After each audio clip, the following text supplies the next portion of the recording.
Now, bigger picture. Think about how bargaining at work usually happens in the U.S. A group of employees at one location or under one employer tries to organize, then negotiates a contract just for that workplace. That model matters and has produced real gains, but it also has a built-in limitation. It keeps workers separated by company and by site, even when they're doing similar work across the same industry. So let's talk about an idea that's getting more attention because of that limitation: sectoral bargaining. It's a way of negotiating that sets standards across an entire industry, not just one shop or one employer. And the argument is simple. U.S. workers need it now more than ever because union coverage has been sliding for decades, and the economy is entering a period of major technological and climate-related change. Let's start with the problem we're trying to solve. Union membership and union contract coverage in the U.S. has been falling for a long time. It's not because workers suddenly stopped liking unions. In fact, public support for the labor movement has been unusually high in recent years. The bigger issue is that the legal and practical hurdles to organizing are steep. U.S. labor law focuses collective bargaining on the level of the individual workplace or employer. That structure makes it harder to build industry-wide solidarity and easier for employers to isolate organizing efforts. On top of that, there's the issue of classification. Many workers are treated as independent contractors, and some are misclassified in ways that block them from having a clear path to unionize. So even when workers want a union, the system often pushes them into separate categories and separate fights. The results show up in the data. Over the past decade, union coverage has continued to decline overall, and even when the private sector adds a huge number of jobs, union-covered jobs don't rise at anything like the same pace. Since the Great Recession, the private sector has grown by tens of millions of jobs, but the increase in workers covered by a union contract has been modest by comparison. Membership has been even flatter, so workers are getting spread across a growing economy, while collective bargaining reaches a smaller share of them. A lot of labor advocates point to reforms that can make organizing more realistic again. One major proposal is the PRO Act, which aims to shift power back toward workers during organizing drives. It would restrict so-called captive audience meetings, where workers are required to listen to management's anti-union messaging. It would strengthen enforcement against retaliation. It would add meaningful penalties for violations, and it would address some classification issues that affect independent contractors and franchise workers. Those are significant changes, but they still operate mainly within a workplace-by-workplace bargaining system.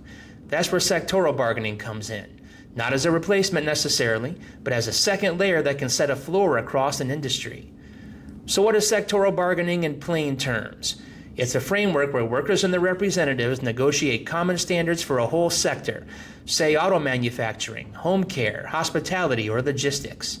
Instead of each individual workplace negotiating from scratch, the sector can establish baseline rules, minimum wage standards, benefits expectations, protections against arbitrary firing, and other core conditions. Here's the key. Those industry standards don't have to prevent anyone from bargaining for more at the worksite level. In many models, sectoral bargaining sets the floor, and local bargaining can build on top of it. That way, workers don't lose the ability to address specific workplace issues, but they also don't have to fight for the basics in 1,000 separate battles. This isn't some abstract theory that's never been tried. Sectoral bargaining is common in a number of other countries. In parts of Europe, for example, union contract coverage can range from around half the workforce in some places to nearly universal coverage in others, depending on how the system is designed. And recently, the European Union has moved in ways that encourage stronger collective bargaining coverage and more effective wage-setting approaches. Supporters argue that the benefits go beyond wages. When standards are negotiated across a sector, businesses can face fewer repeated negotiation costs across dozens or hundreds of workplaces. It can reduce turnover because workers see clearer career stability and better compensation. And it can decrease the kind of ongoing workplace conflict that erupts when every single worksite becomes a separate battlefield. Now, in the U.S., adopting sectoral bargaining broadly would come with legal questions and political resistance. But the economic case, according to many analysts, is fairly straightforward. Broader coverage can reduce inequality and strengthen financial stability for working families, which can make the whole economy more resilient. And let's talk about what workers actually get when they're covered by a union contract. Across many occupations and industries, union-covered workers tend to earn more than comparable non-union workers. The size of that advantage varies, but it's often substantial. In some professional sectors, education and training roles, for example, union coverage has been associated with earnings that are meaningfully higher than non-union workers in similar fields. And over the course of a lifetime, that kind of wage and benefit gap can add up dramatically. Some estimates suggest union workers can earn well over $1 million more over their careers than similar workers without union coverage. That's a huge difference for retirement security, housing stability, and the ability to handle emergencies without falling into debt. But sectoral bargaining has an interesting twist. Expanding coverage doesn't automatically mean expanding membership at the same time. You can design a system where workers benefit from sector-wide standards, even if they don't join a union or pay dues. That's why many proposals envision sectoral bargaining paired with stronger worksite-level bargaining protections, so unions can grow membership while also helping set industry standards that reach more people. And the benefits of unions aren't just about pay. Research connects union membership and union strength to better health outcomes and improved well-being in families. There's also evidence that unions can strengthen civic life, helping workers feel less isolated, more connected, and more capable of engaging in public decisions that affect them. Some studies even suggest union presence can serve as a counterweight to authoritarian political impulses by giving people a practical, democratic way to exercise voice and power together. Sectoral bargaining could also help in a very specific way, stopping the race to the bottom. If you've ever wondered why firms move operations to places with lower wages and weaker protections, that's a big part of the story.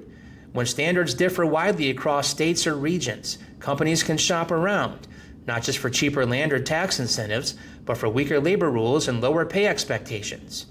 Auto manufacturing is a useful example. Over time, a lot of production moved away from traditional union strongholds in the Midwest toward the South, where wages tend to be lower and organizing can be more difficult. The Midwest has lost a large number of auto jobs since the start of this century, while the South has gained jobs. That shift affects more than the workers on the line.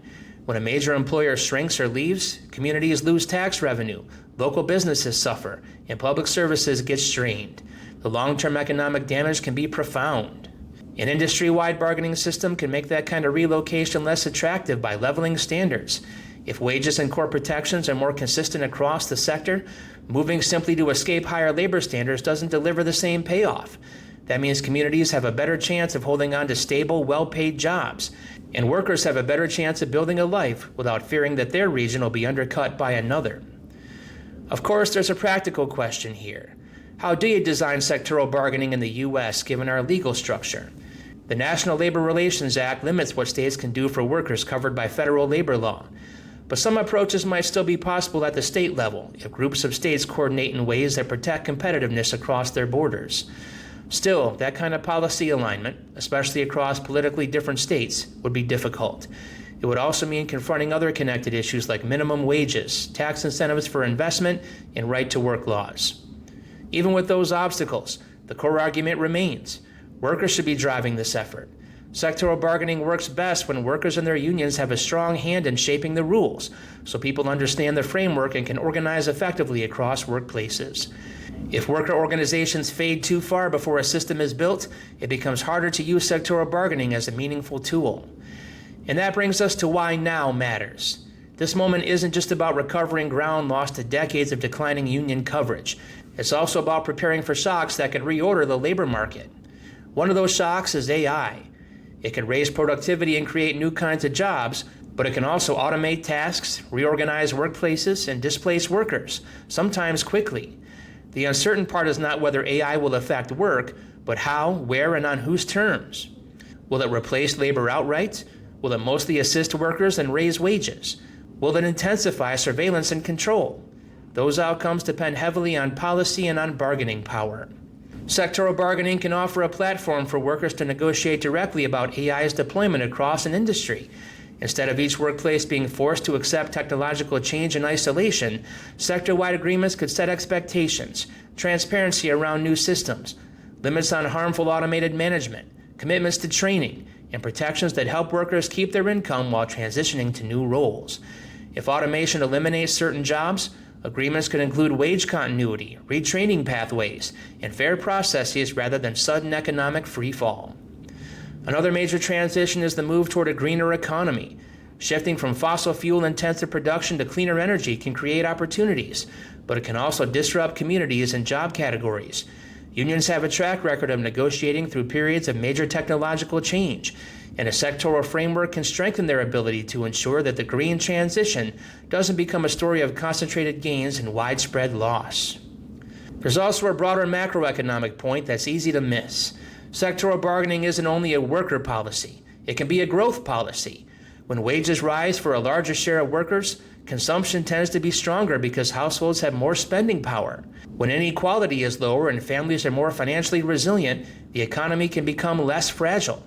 That kind of stability can improve the conditions for business investment because firms invest more confidently when downturn risk is lower and demand is steadier.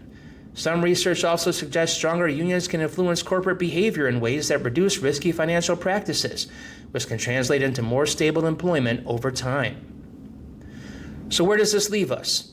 Sectoral bargaining is not a silver bullet, and it doesn't make the need for traditional organizing disappear. A strong approach likely combines multiple strategies, reforms like those in the PRO Act to remove barriers and protect organizing, plus sectoral bargaining to raise the floor for entire industries, plus continued worksite bargaining to address local realities and build durable membership.